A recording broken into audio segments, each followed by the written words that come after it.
you are afraid to even go for it, I would say go for it, because you have no idea the growth you're missing out on simply because you're afraid to start testing your limits.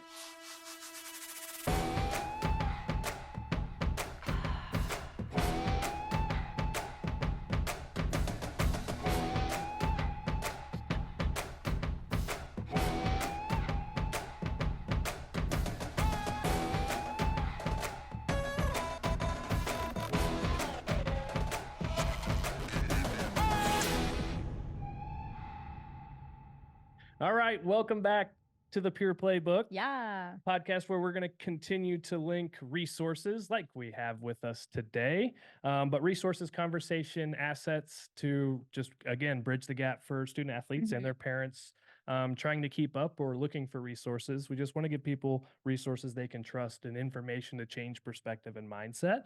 I'm Dr. Dustin Boston here with the athletic trainer herself, Erin Ruggieri, and also here with special guest, Ashtain Rothchild.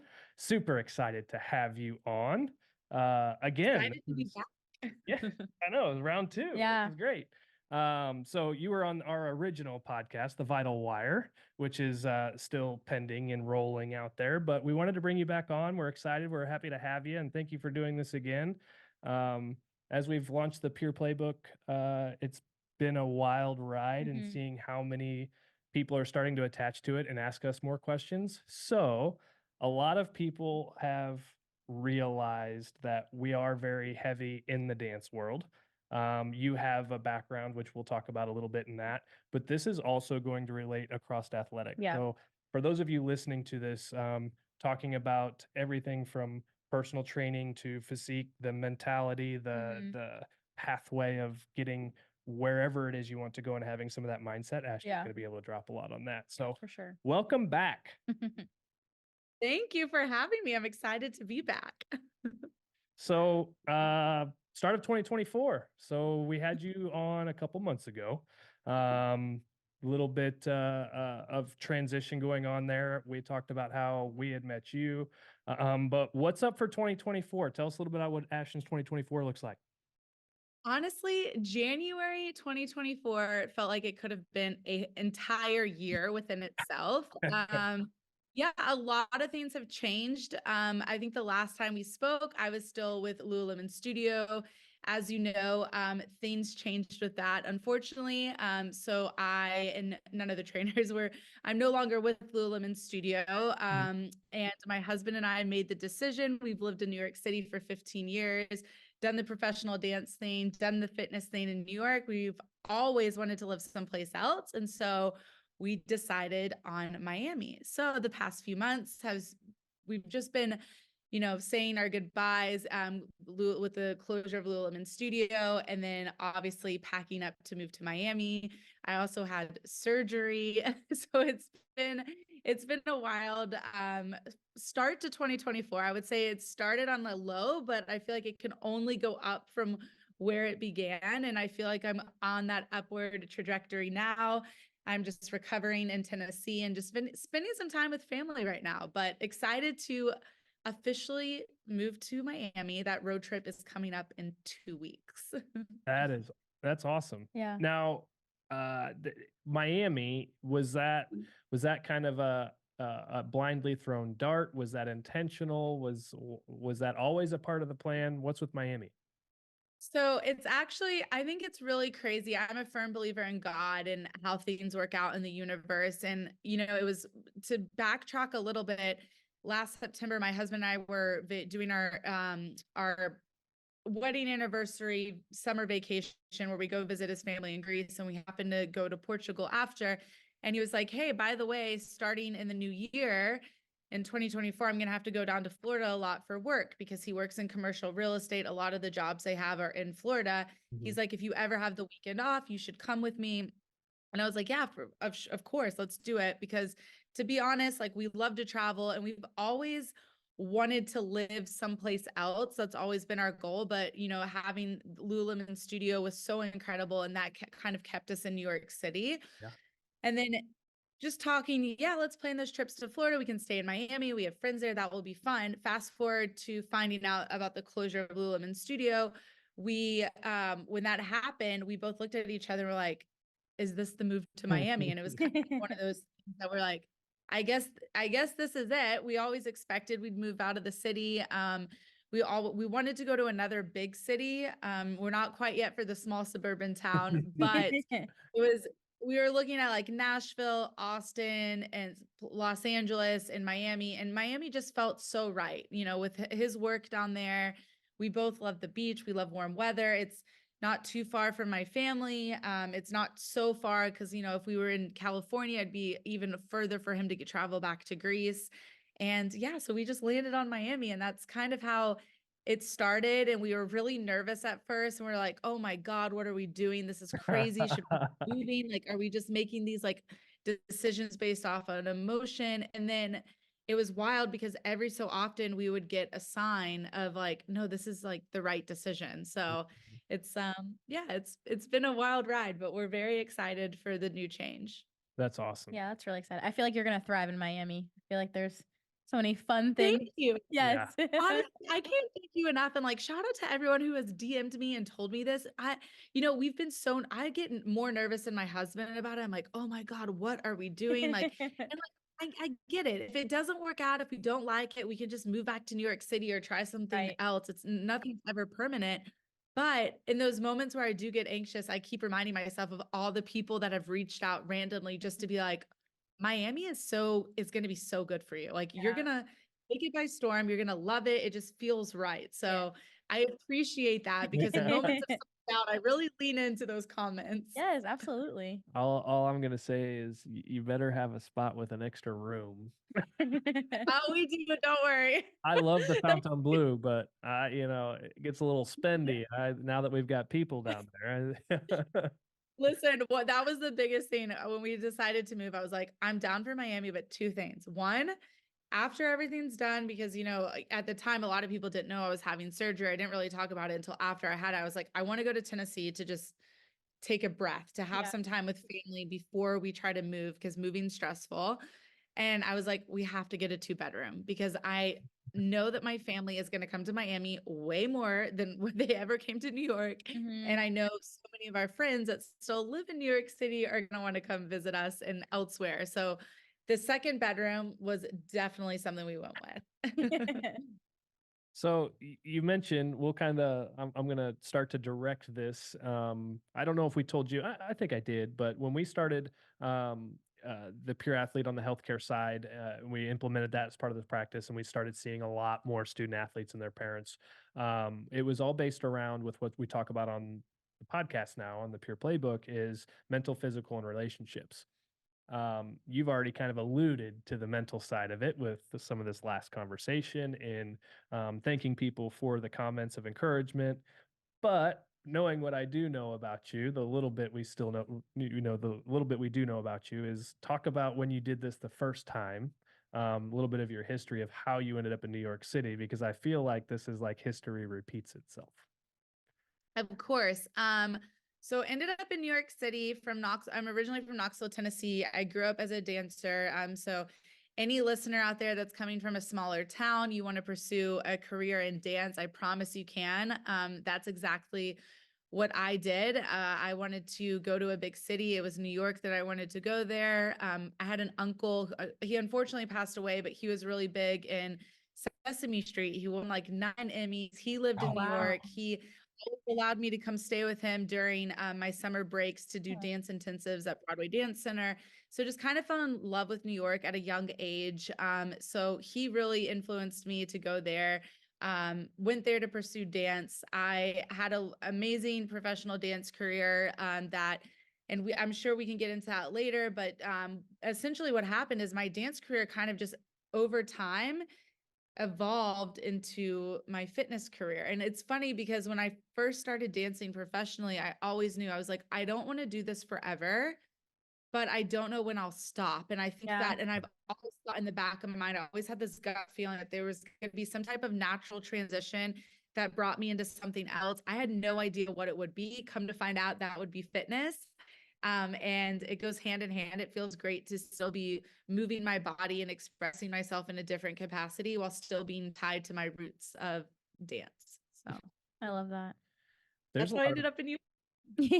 there's a lot of resources that especially as you make your transition, and I'm excited to see what Miami brings for Ashton, not just you, but I mean you selfishly. I'm excited to see what it does for you Yeah. personally, but I think there's some context too that we'll feed you off the air that it ties into, because we have interviewed a lot more people, Mhm. and so with whatever Miami looks like for you going forward, if if you're staying into that realm, I think there's a couple people between Dinah and Kendall, Yeah. and like I think there's some collaborative effects that makes Ashton a big deal, Mhm. because we have the Los Angeles side covered, we Mhm. have the Colorado covered, we have Canada itself, we have Toronto covered, and now we're gonna have Ashton in Yeah. Miami. So Miami. that's super cool. And like you said, it's like no matter what, no matter where you live, it's important to know like the world's just a big playground. Just Mhm. play on whatever area you want Yeah. and enjoy it. 100%.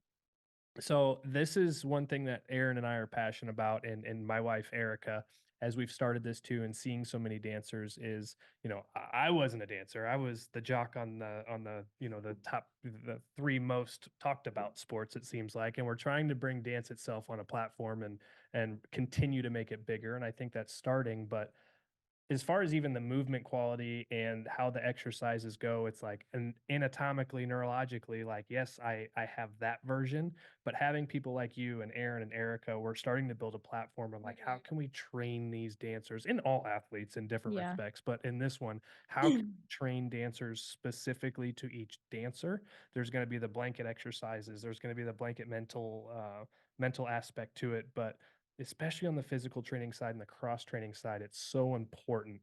So, talk a little bit about, you know, you not having many injuries growing up and why that was, and what you had found that really did spark the exercise side of Mhm. things. Of course, growing up, I had one injury and it wasn't until my senior year, and it was like a complete like freak accident. I was going to do like a switch leap where you also change directions, and just had done it a million times, landed on my ankle once. It was like a loud pop.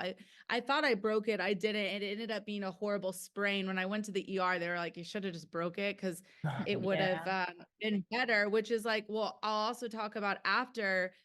But my ankle is amazing now. Like I don't have issues that a lot of times issues come with sprains and like reoccurring sprains. I've knock on wood, I've not had a lot of issues because I did take the proper time to recover and get back to my cross training. But I really do. My mom would tell you as well. I think the reason I only had that one serious injury was because even as a young kid, starting with dance, I was always doing something besides dance. So like in the fall, I would do soccer, I would do dance all year round. In the spring, I would do track. Once I started to get more serious about it, I talked to my mom and I was like, I really want to start working out more and training more. And so she got me a trainer. And so I used to work out with a trainer, and then I would, God bless my parents, they would drive me like all over town for all the sports scenes, all the gyms. But and then I just started taking it upon myself to go to the gym as well and to continue to train, because I started to realize that no matter what sport you do, you can't just train in that one sport, because then you're overusing muscles, other muscles become underactive. And then, especially when we're talking about the kids, there's growth spurts that happen, Yeah. all these things. You kind of get out of control of your body. I mean, I experienced that. I grew so quickly and so tall. It was like insane. I think it was in like, for the span of a year, it was like every 3 months I was growing like 3 inches. It was insane. Like my foot, I had to wear like heel inserts because my foot wasn't growing at the rate that I was growing up. And I had Yeah. intense pains and was completely out of control of my body. And that's kind of when I was like, okay, I need to start doing other stuff to Mhm. be able to control my body and to show up at dance competitions and perform how I want to be able to perform. And just fell in love with cross training. And you know, my friends left and right were getting injuries all the time. And the one thing that my mom would tell other parents as to why she really did believe I was not getting injured was because I prioritized dance along with the cross training aspect. Mhm. So important. Mm-hmm. Yeah, I think now, like, I wish more people did that. I mean, I feel like now it's kind of almost impossible to do anything like another sport on top of dance just because how demanding it has become. But the cross training aspect is definitely not anything that can't be done on top of a busy schedule. 100%. And I will say this because I'm in Tennessee right now, recovering from surgery, starting to get back into my own fitness journey. Mhm. And I have my nephew who is an incredible soccer player. Like his team that he's on for his age group is like, it's #1 in the state. They're like #7 in the nation. He got invited back. I think last time we spoke, he was going to Spain. He Yeah. now got back to Spain. Like Oh, it's been so incredible. And we were talking the other day, and my mom mentioned such an incredible point. It's like, if you want it bad enough, you're going to find the way to make it happen. And that's how I believe cross training is with any sports. You can make so many excuses to not cross train, or you could just be the kid that gets done. And my mom used the perfect example. When she was in middle school, she would wake up early. Her mom would make her breakfast. She would go to school early, practice baton twirling an hour before school started, go to school, and then practice for an hour and a half after because she wanted to be the nation's best baton twirler. She ended up getting that title. And I think it just goes to show you, if you want something bad enough, you have to put forth the effort. But as a parent or as a coach, like you can't, and even as an aunt, like you cannot force someone to do it, but they have got to want to do it for themselves. And that's so, Mhm. so important to have. Yeah. yeah, you got to love the process through it too. I mean, that's the biggest thing is it's like we talk to a lot of these student athletes and you're so right. I mean, it's like you're going to get out of it what you put into it, Right. and it's also only as hard as you make it. And Mhm. love what you do, love the process, but I'm a big Kobe guy. And you're exactly saying one of the things that I've put out and reshared so many times is it's like, okay, you wake up at 9, you eat, you train from 10 to 11, 10 to 12, cool. You eat lunch, great. You go back, you get some stuff done, you train 4 to 5, you go home, you eat, and but you get up, at 5 a.m., you train from 6 to 7, 6 to 8, then you go do your thing, you eat, you go back, you train from 12 to 2. And it's like the more time you put into your craft and figure out how to love that through the process is much more important. It's like how much time can you put in and how much more time are you putting in than most of your counterparts. Mhm. It's a big deal. And the thing that no one talks about is y'all, for any listener listening, it's boring. Like it's not gonna always be this like amazing, entertaining thing. Like it is sometimes, truth be told, it is boring to go practice your pirouettes or to practice your jumps or your solos a bajillion times. It's boring to go to the gym and do your squats and your deadlifts again. But part of that discipline and motivation, and if you really want it, it's to fall in love with the boring process of doing those activities day in and day out, knowing that you're getting 1% better every time you show up, every time you do it. And while you might not see it now because you're never going to see it in the present. You're going to go 6 months and you're going to look back and you're going to be like, oh my gosh. And it feels like it happened overnight, your improvement, but it didn't. It's the boring process that you continuously showed up for and continuously did. So maybe you heard it here first, maybe not, but It's just know that, reinforced. yeah, it can be boring. Let's call it as it is. I remember going to practice my solo. It's like, okay, I know the same thing I'm going to do same warm up, drill the same dance, listen to the same song a million times. But if you want it bad enough, you keep showing up and you keep doing it. Yeah. Yeah. I think a big thing that we hear from dancers specifically, but athletes in whole, like on top of their already rigorous practice schedule, like they don't want to overdo it. They don't want to be so tired and sore from the extra things that they can't compete in the normal things. So I don't know if you have any advice on that also. I think you have to, I think that is, not to sound rude or to sound No, Bring like, it. I've said it. Go I ahead. I just think that that's like such an excuse. Mhm. You learn you learn by doing, and what I mean by that is you're going to learn your own balance, because no one is going to know your body and what you can handle more than you will. Mhm. But it's a trial and error. And my opinion on all of that is, like, if you are afraid to even go for it, I would say go for it, because you have no idea the growth you're missing out on simply because you're afraid to start testing your limits. And I think that that's so important. And there's so many tools now, especially through social media. I mean, you guys can, anyone that listening to this can reach out to me, send me a DM. I'm happy to help. But like for a dancer that's afraid to start cross training because you're not going to be able to bounce back enough, like make sure you're staying hydrated, make sure you're recovering, foam rolling, the stretching, the massages, but also like your protein intake. There's little things that you can really start to prioritize that will allow you to push your body to the limits and stay in that safe space. Yeah, I think most of the time it comes from the fear of, well, what if it works? And they like don't even, they subliminally don't want it to work because they want to also fail at the same time. Yeah, it's my husband and I were on a walk the other day talking about this, and we were like, it's so important, when it comes down to it, I do believe that luck plays a little part of it. And like, you can say someone's oh so talented, but I almost hate using the word, oh, you're so talented to, especially to kids, because it's like, no, you worked and tried so hard. Yeah. And that's the thing people need to realize. It's like easy to look at Michael Phelps and be like, oh, you're so talented. He's so talented. But like, no, like the No. man worked hard. Like this Yeah. is, yes, maybe he was born with like a little bit of a luck in terms of the sport he chose, but he worked so hard day in and day out to make it happen. And I firmly believe any person can make their goals happen, but you just have to be willing to do the work. And that's where a lot of people fail. Yeah, I mean, I love what you said. And I love the bold conversations because I truly believe that's what people are looking for, want to hear.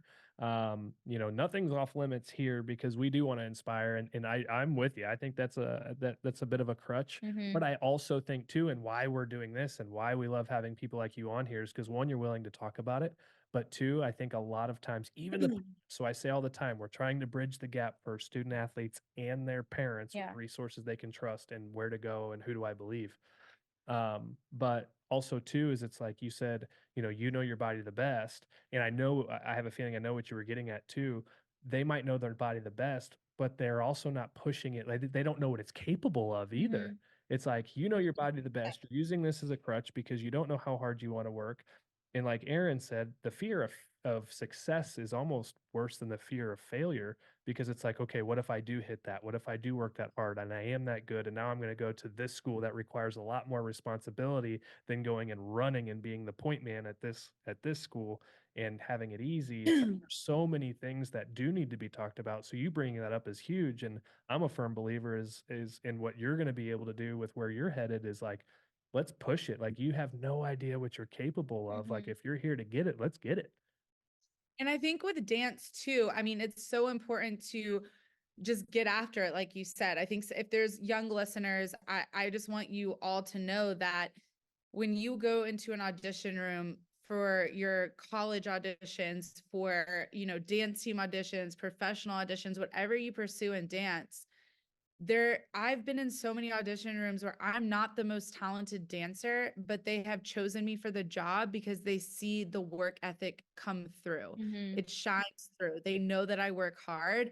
And so if you are just getting after it now, if you can learn that discipline now, if you can push your body to the limits, you're going to get to a point where that hustle will always shine through. And newsflash, when it comes to booking jobs, there's so much more at stake than talent. They want to make sure that you are a hard worker, that you're not a diva, that they're working with someone that's a good person, showing up on time. There's all these other factors that are so important that are not about the talent as a dancer. It's about the discipline that you have. And so the earlier you can start to implement that discipline for yourself, the more it will continue to shine through as your career develops.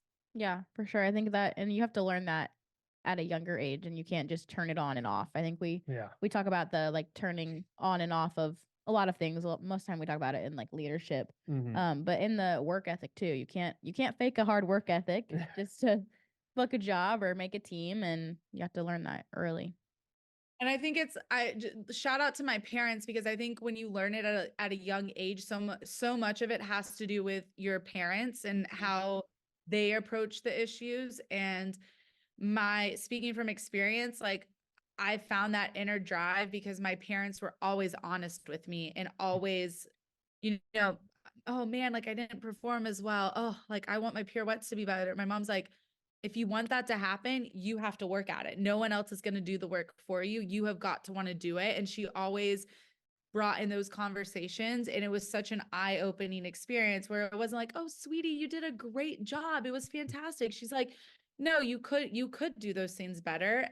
You looked great, but yeah, you could always do that better. And if you want to do it better, this is how you're going to have to do it. And so it was kind of one of those really honest, nurturing conversations, like the type of love that every kid needs, no matter if they're a dancer or whatever sport that they do, where it's like an honest love, not like a Yeah. fake like kid love where it's like all rainbows and butterflies. It was like, no, like you can do it, but you got to work hard at it.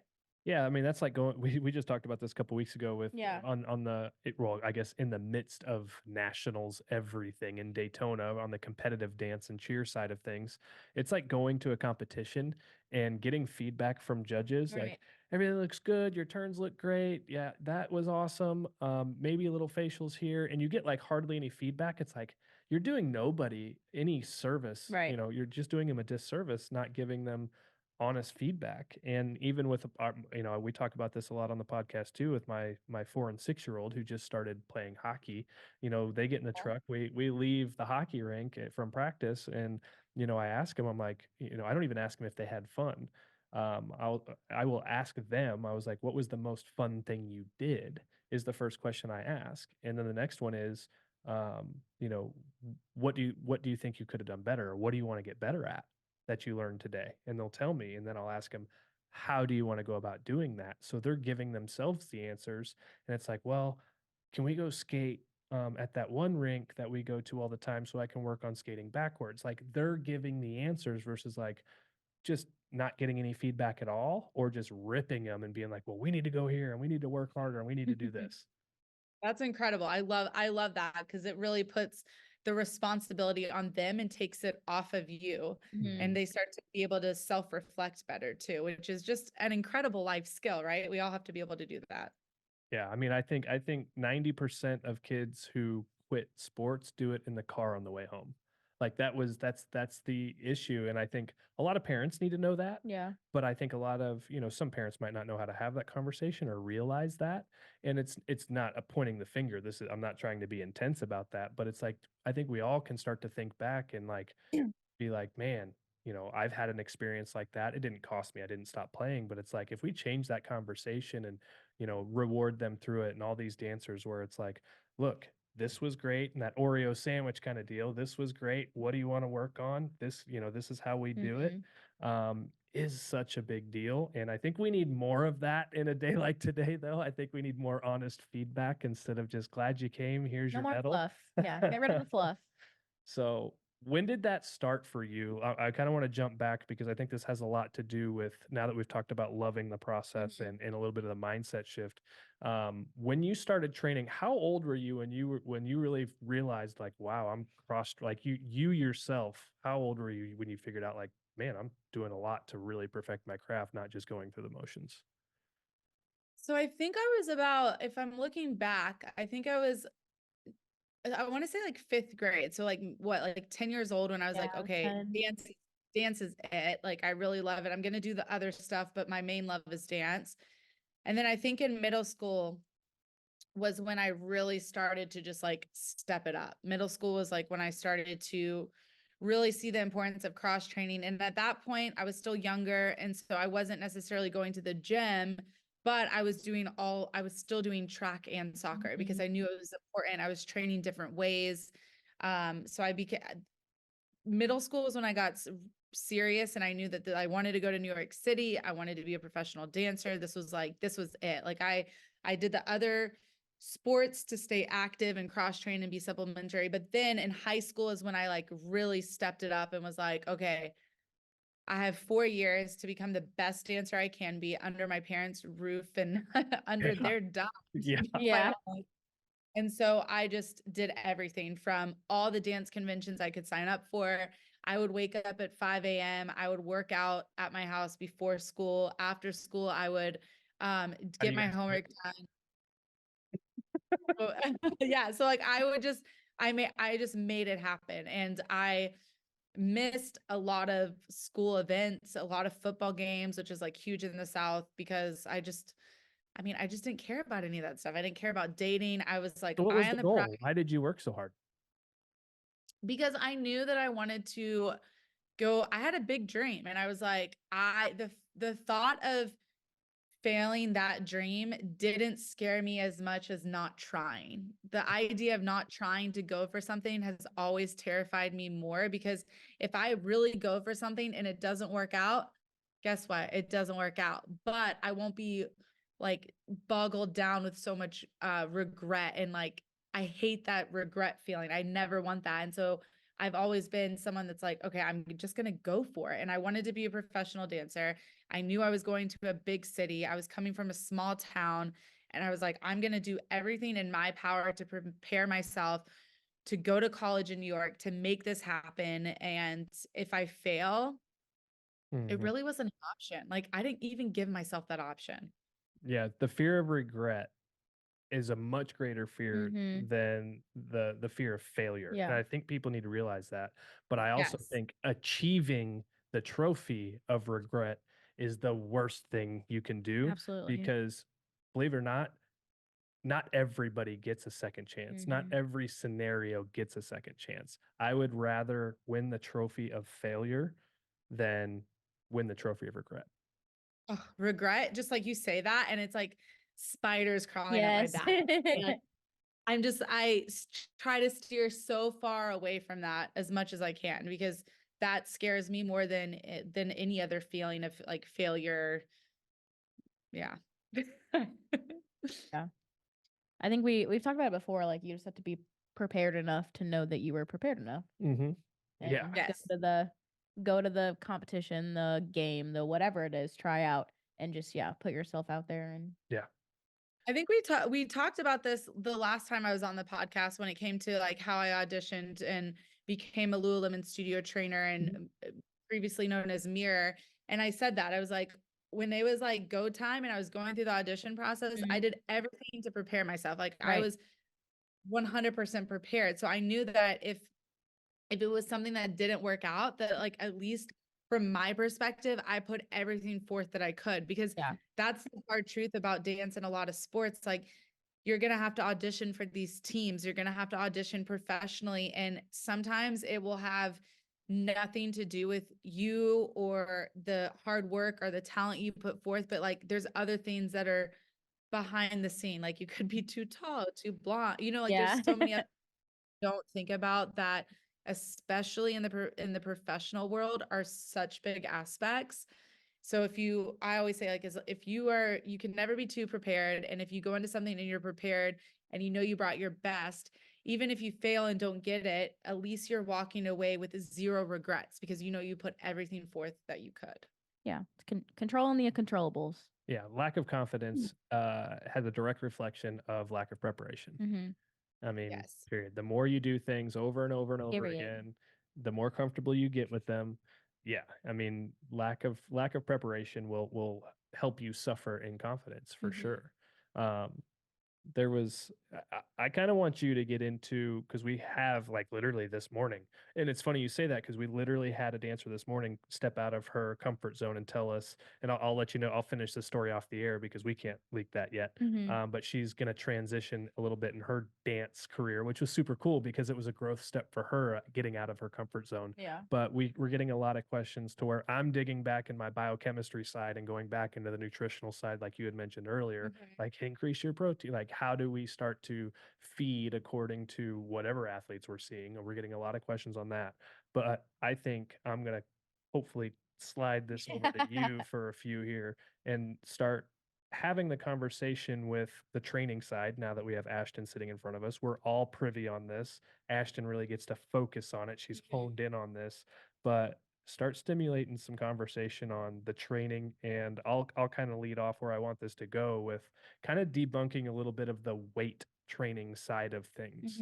With what I have learned, with what we know now, with a lot of things that are happening, it's like I so just want to tell all these dancers right now, it's like, let's go lift weights. Let's get in the gym. Like bar stuff, great. Mobility, flexibility, yoga. Let's lift some weights. Go. Yeah, I think I've said it before, but I want us to be the like equivalent to a baseball's pitcher coach that dancers have for cross training and strength training. Because a lot of teams, really in our area especially, have really none of that resource. They don't get access to the weight room. I never got access to the weight room as a dancer. They don't have a strength conditioning coach. It's their coach looking on TikTok and Pinterest and Google for how to prepare them. And so we're really bridging that gap of what do we do with them that's going to help them versus running them into the ground, which is really a lot of the athletes that we're seeing. They're just being run into the ground because their coaches don't know any better. And it's not their fault, but we just want to be that resource that they can know better. 100%. I mean, balance is so key. And I think that when it comes to strength training, my ears like perked up because something that I'm on, and I can tell you, I'm a dancer. Let's get into the idea of, I think people stray away from lifting weights. Thus they do other things where they don't have the balance. Like they go on runs all the time. That's a lot of impact on your body. What about lifting weights? People, especially dancers, you have to know that this whole idea of bulking needs to be thrown out the window. It's just not the case. Like it's been proven time and time again.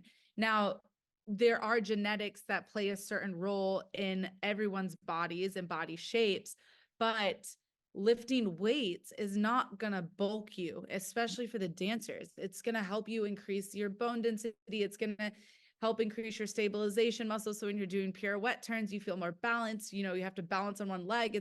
It's only going to do a service to your body. It's going to be a disservice to not lift weights. So that's my biggest thing that I would tell any dancer when it comes to cross training. If they ask me, what should I do for cross training? I would tell them, pick up a pair of weights, whether it's dumbbells, it's kettlebells, it's a barbell. You're not going to bulk, but it's going to be so beneficial for you. The benefits that you are going to get from strength training far outweigh not doing it at all. So I would encourage any coach to really, no matter what sport it is, encourage their athletes to lift the weights, whether it's in a group session or they do it by themselves. And the one thing to keep in mind is like slow and steady wins the race, right? Like I'm not asking you to go grab 45 pounds right away. If you've never lifted weights before, start with something light, 5s, 8s, whatever you feel comfortable with. As you get to know the movement patterns, and you first always want to make sure you have incredible form. If your form's good and you realize you're no longer being challenged, then you take it up a notch. You do progressive overload. You start to lift heavier weights. Right. Now, for any coaches out there listening, I mean, it's pretty simple in terms of what you want to hit with your athletes. You want to work on your knee dominant squatting. Yeah. You want to do a hip dominant movement. You want to hinge, deadlift. Those are the big lower body movements. Even working on gait, the way to do that would be doing walking lunges, any type of lunge, working with both legs on the ground, also unilaterally, single leg work, single leg deadlifts, Bulgarian split squats. All of these things are going to be so beneficial. And then a push and a pull, bent over rows, chest press, overhead press, making sure that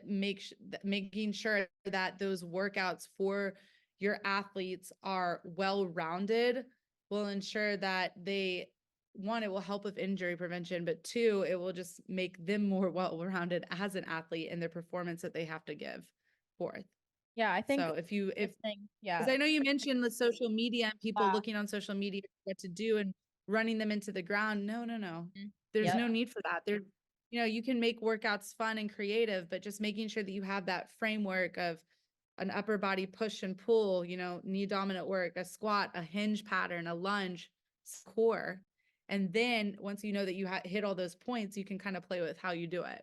Yeah, I think what just hit me while listening to you talk is I think a lot of athletes dancers specifically, who have never lifted weights or cross trained before, they think it's for a physique reason. Yeah. They don't understand or have really just never been taught that it's not only about how you're looking and it's not just to lose weight that you work out.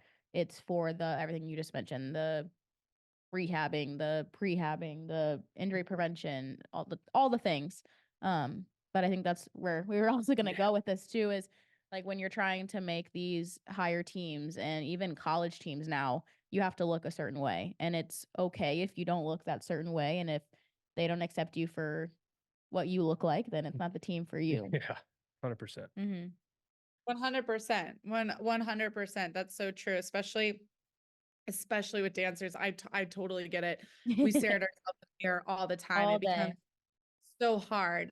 And just know that if you're putting forth the hard work, like just love every aspect of yourself. That's the one comment I always hear from women, and I've said it myself too, is like, oh my gosh, I remember being in high school and being like, oh, if I just want to like look this way or look that way. And then like you get into like your late 20s, early 30s, you look at a photo of yourself from high school and you're like, oh my God, I want to look like I did in high school.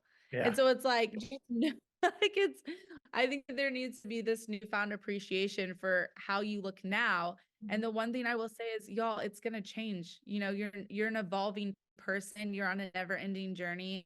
You're not going to look the same your whole lifespan. And I think that learning to love yourself is so, so important. And to be confident in who you are and how you look is so important as well.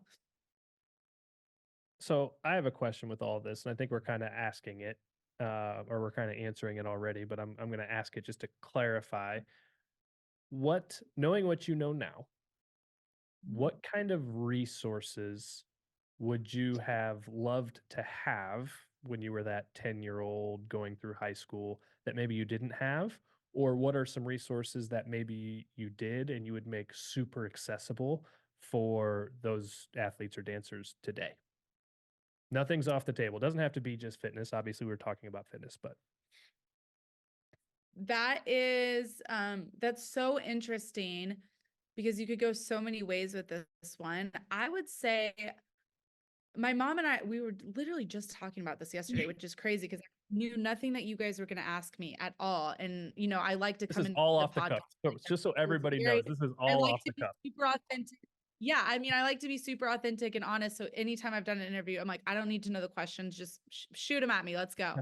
But we were talking about how, especially with females, the resources that I think I would have loved to have was the emphasis on fitness that you see nowadays, that moving your body, that is something that I don't think was as prevalent when I was growing up that I wish I would have been able to have. I also just wish I would have listened better because I think as a kid, even through high school, you have these big dreams. You're scared to go after them. You might feel a little bit anxious. And I just wish I would have I wish I would have calmed down a little bit. And I'm pretty sure someone at some point, a professional dancer told me that same thing and I did not listen.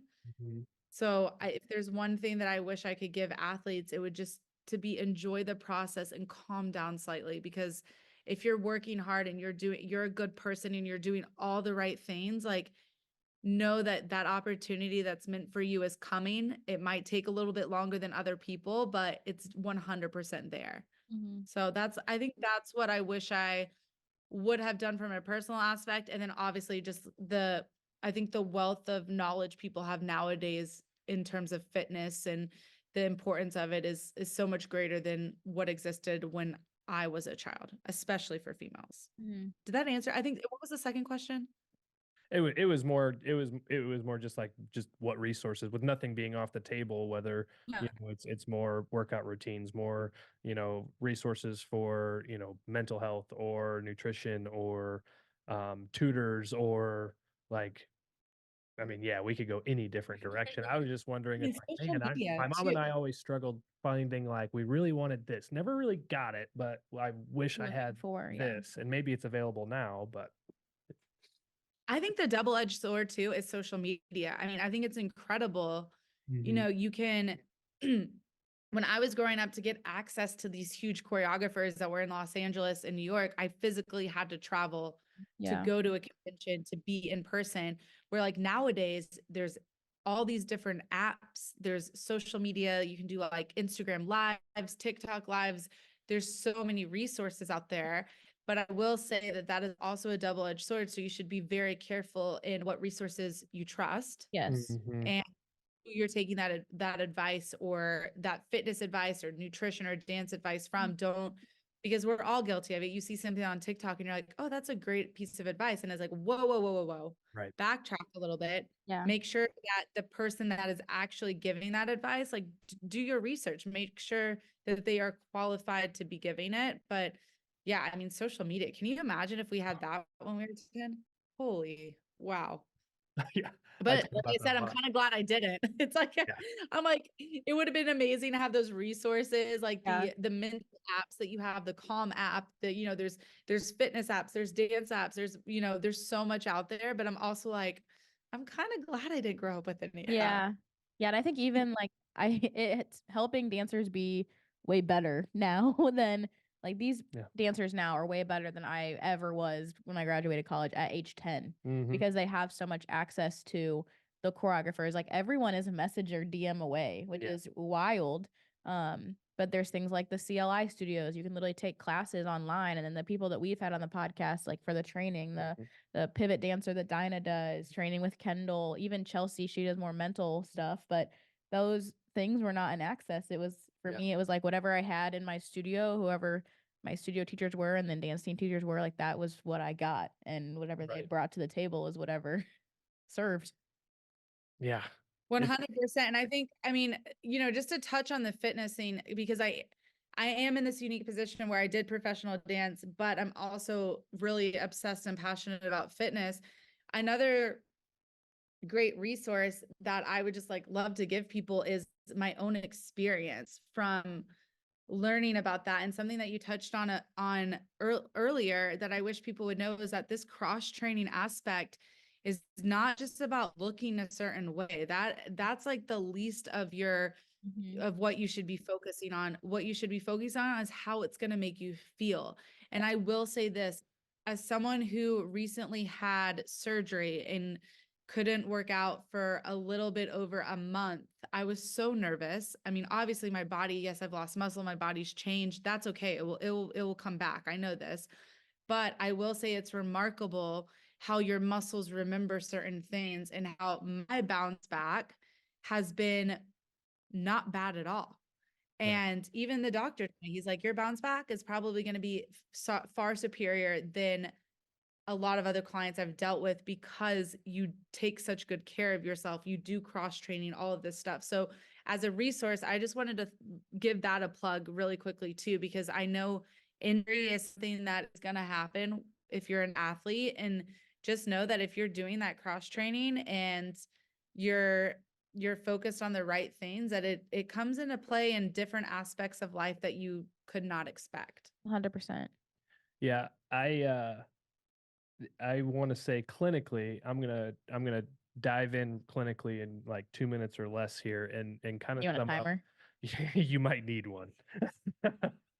But something that, you know, Ashton talking about, you know, she said it very carefully. So I'm not gonna, don't feel bad, Ashton, because you said it correctly. You avoided saying muscle memory. But what she's talking about literally, you know, doing the training, no, like, because here's the thing, physique, you can't outwork a bad diet. You want to look a certain way, we have to have a 90% conversation about diet, what you're intaking, what you're putting in, when you're putting it in. That's a whole different conversation if you want to go the physique route, because you can lift not a bit of weights and create a physique that you could dream about.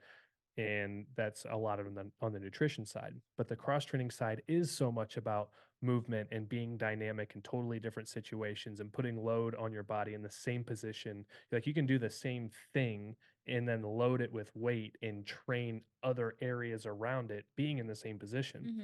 But the more you train and the more you cross train, if muscles don't have memories, then okay, what does that mean? You're literally creating neurological patterns in the brain. You are teaching yourself on a neurological level, creating pathways to be able to do those things, whether it's active or if somebody does it for you passively, as far as ranges, as you lift under load, heaviest load. Like you're literally training your body to, you know, doing turns and then, I don't know, doing turns with ankle weights. That's training the body 2 different ways. It's going to be much easier without load, but now you're dynamically in 4 different dimensions and your body knows that. So now you sit out for 1-2 months, or you have an unfortunate injury or surgery or something like that, it is because you have neurologically trained your body. Now, if you're going to evade that and leave it in the dust, what if you don't use it, you lose it.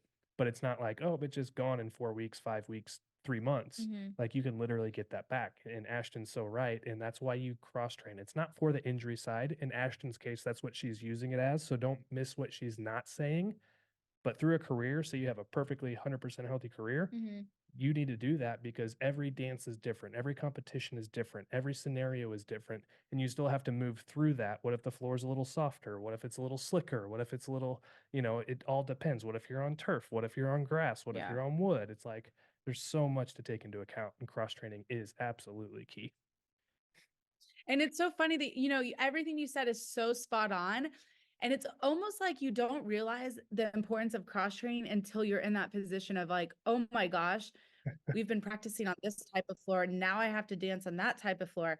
Well, the people that haven't been cross training are going to have a bigger freak out than you are because you're like, I got this. I've been training for this. And it's just so spot on everything that you said. And I love that. And I hope all the athletes listening take that away. Well, I'll make it even more spot on. It wasn't quite spot on because I left out Marley. So Marley's There you another. go. Now we're spot on. There you go. You're learning. With my 2-year-old now, Ashton, literally in dance, it's like I've got a knack for talent no matter what. You could play croquet, you could dance, it doesn't matter. It's like I just enjoy viewing talent and seeing where the cream is and helping people get to that point. But now it's like I'm learning all the terminology, like what's an arabesque, what's like it's like now I get, the floor's called Marley. Ah, got it. That's what that is. So they make fun You of me. are a dance dad now. He is, and Proud of it. yes, and she's gonna There be was a TV prodigy.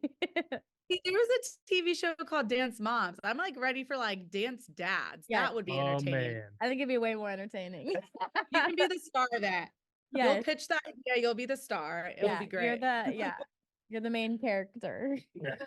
I'm a character, all right. That's Eric. I'll tell you that. Well, one thing we could do this all day long. I don't want to tie up your time. I know you're recovering and chilling, but I do want to go one more route if you have a few minutes to talk about it. You good? You Yeah, of course. Yeah. There's only one pillar we haven't talked about yet. Okay. And I want you, Ashton, you're going to go haywire with this. I'm loving it already. We've talked a lot about mental. We've talked a lot about physical. The last one that I think is most underrated is relationships. How have you, and like, you don't have to talk specifically, you don't have to out anybody if you don't want to, but it's like your relational capital that you have built from 10 years old to now to do the things you do, just kind of give a broad look. If you want to deep dive, you're more than welcome to. But I know 110% relationships are so important no matter what, whether you acquire them, cultivate them, ruin them, neglect them. It's probably one of the biggest things that these kids need to know now outside of what we're talking about. How were relationships so important for you and what you're doing and what you're about to do? I love this question because you're right. It's one of the buckets that we never talk about. Relationships might be the most important aspect of anything that you pursue. Speaking from my own personal, experience, I don't think you realize how important things are to you or how much they mean to you in the good times. I think it's the rough times that you go through where you're like, oh, holy cow, like this means so much. And I can honestly say starting 2024, I have a newfound appreciation and gratefulness for the relationships that I've cultivated in my life from, my experience at Lululemon Studio. Shout out to all the trainers. Like that's one thing I would like plugging them. They are incredible. We have the best relationship, which I think made what we went through even easier, especially from a personal level, because, we had to show up on camera every day, but we all had personal things going on in our lives that we're dealing with, surgeries, moves, all these different things. And so I think the relationships you form with people, that's really how you navigate and get through situations. And, shout out to my husband. I probably would have not made it through the past few months without him. Like I've always said that, but like I mentioned, in the bad times, it really shows up. And so the one thing I will say is that if you are listening and you are a young athlete, yes, focus on the goals that you're trying to achieve, but never neglect the relationships you have, because especially the ones from childhood onwards, like those relationships will stick with you forever. They're going to be imprinted in your life. They're going to matter. And those friends, as you get older, you might not necessarily talk to them all the time, but those are the people that will really show up when it counts. And I've experienced that recently, especially with people that I grew up with dancing with, that, we don't live in the same states. We're all busy, but, taking that time to reach out and cultivate those relationships is so, so important for not just your own mental health, but for other people too. It's like a reciprocal relationship that matters. And I will say, like, am I allowed to curse on this podcast? Go ahead. Yeah. Let it fly. Okay. But like, also from the aspect of like your heart is going to feel better, you're going to feel more grounded when you put energy into your relationships, but also the relationships that you are going to earn through your professional career. Like, no one wants to be friends or work with an asshole. Like, Yeah. it's just this truth. So I think realizing how important it is, that first impression that you leave with people is so, so important. That's how the relationship is cultivated right from the start. And I don't think we talk enough about the relationships, but I do think that it is the number one thing, because whatever you're going through in life, whatever you're trying to pursue, you're only one person. You can't do it alone. Mhm. You need relationships around you to help and to pick you up when you need it, to support you. And so I would say the effort that you put into the physical and mental aspect, I think that I like to use the triangle feature. And if you flip a triangle, it's wobbly, but if you start with the foundation and you build from there, it's a sturdy piece of equipment, right? And so for me, I would say the foundation is the relationships, because when you have the proper relationships, then from there you can build on the physical and the mental aspect, because both of those are going to require you at some point to go back to your relationships to use them as guidance. And so I would argue it's the number one thing that everyone should focus on and place more importance on. Yeah. For sure. Preach. It's so, if I'll tell you a quick story really quick too about how being an ass, not be an asshole. My college professor, Rhonda Miller at Peace University, used to say that. She's like, don't be an asshole. That was like one of the things she told all of us, because it matters. And I'll tell you how it matters in a professional regard. I don't know if I even told you guys a story, but one of the jobs I got as a professional dancer, I didn't even audition for. And it was for the Jerry Springer show. They did like a little halftime performance. I might have told you guys this, but I got that job because someone that I went to college with worked on the Jerry Springer show and was in charge of booking outside talent for different jobs. And when it came up that they needed these like NFL cheerleaders for this NFL themed show, she reached to me. And by no means were close friends, but we had formed a relationship based on mutual respect. And I always treated her kind. She always treated me kind. And you just never know when that meaningless moment or relationship that you form, where it's not necessarily a best friend, it's just a classmate, where that could come back to in twofolds and give you something that you're like, holy moly, like you never know how someone in that connection can bridge a gap and give you an opportunity that will be an everlasting memory or a pivot or shift in your career. So super important. Title of the podcast: Ashton's not an asshole. I hope not. I really tried not to. You kind of took my follow-up question on that. So I'm going to make you do a 2.0 on this, because that I think could definitely be one of them. So can you think of a time outside of that where you were like, wow, I had no idea they were here? Because, and let me kind of preface on this for those listening, is I truly believe in something I tell my athletes is you never know who's in the stands. You never know who you're walking by at the grocery store in your uniform. You never know, like, you had a bad game, you're walking through the grocery store, you're at Chipotle getting food after the game or something, and you got a bad attitude and you give your parents flack and you're on your phone, say, leave me alone, I don't want to talk to you. Like, you just never know who's there or who you're being scouted by or who's in the stands. Is there a time that you can think of where you were like, holy cow, I had no idea they were here. I'm glad I did good, or I'm glad I'm I glad said I wasn't an hi. asshole. Glad I wasn't an asshole. Um, you know what? I can't, it's so hard to think about those moments. I just think,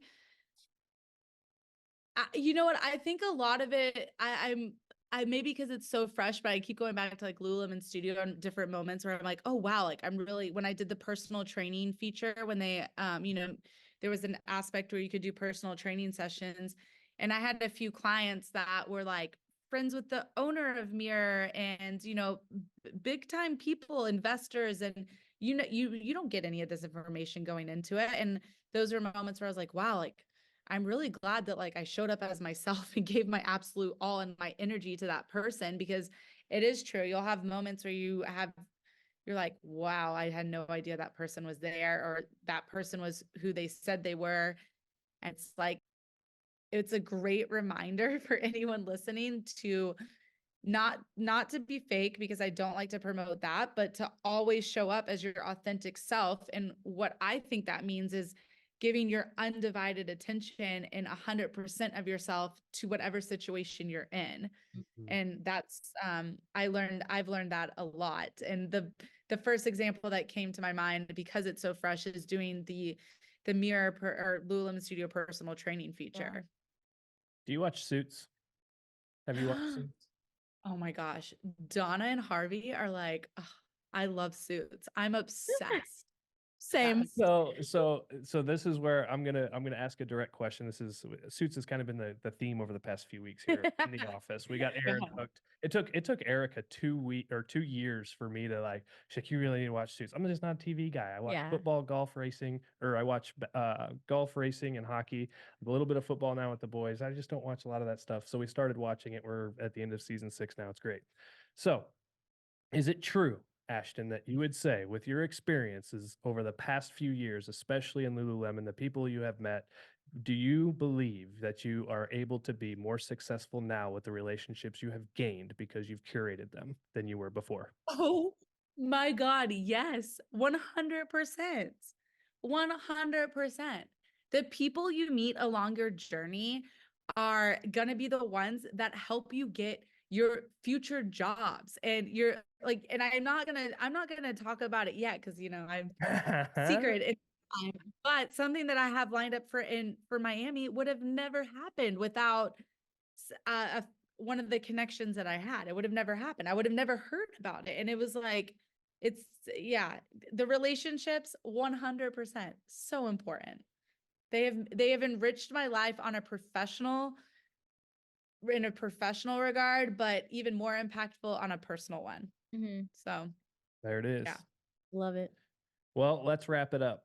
And I'm gonna wrap it up in a certain way. I'm like this though. I got a huge heart. I look very intimidating, I guess. Sometimes I hear it from a lot of people like, wow, you're not as scary as you look.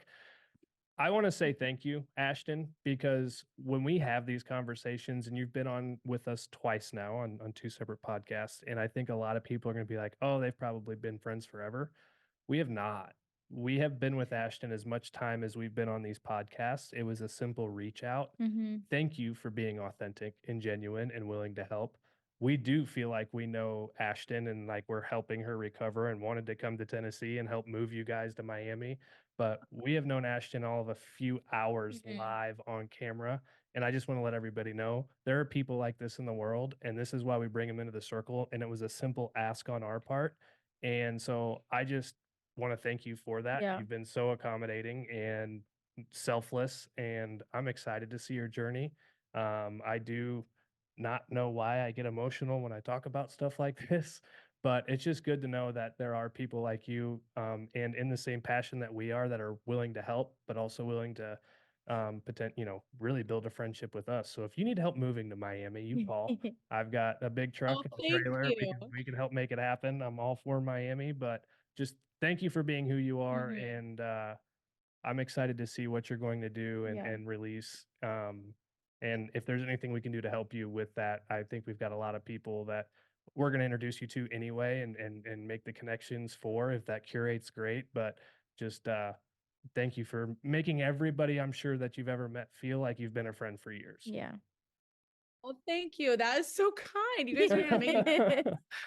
Thank you for not being an asshole. Thank you so much. And thank you for offering this space. I mean, as a former professional dancer and now a little bit older and wiser as I would like to think, I wish I had a podcast like this available. And I think the work that you're doing, and I know it's mainly geared towards dancers, but I think that the work that you're doing for every athlete is so important. And you're talking about subjects from just a very authentic, real place. And it's not overly, it's just the way that you guys approach everything from relationships to physical to mental. I wish I would have had this as a kid. So I'm really, really happy that there is now a resource like this for other people. So thank you for everything that you both do, or all three of you.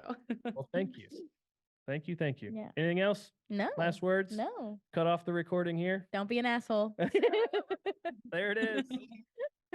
See ya.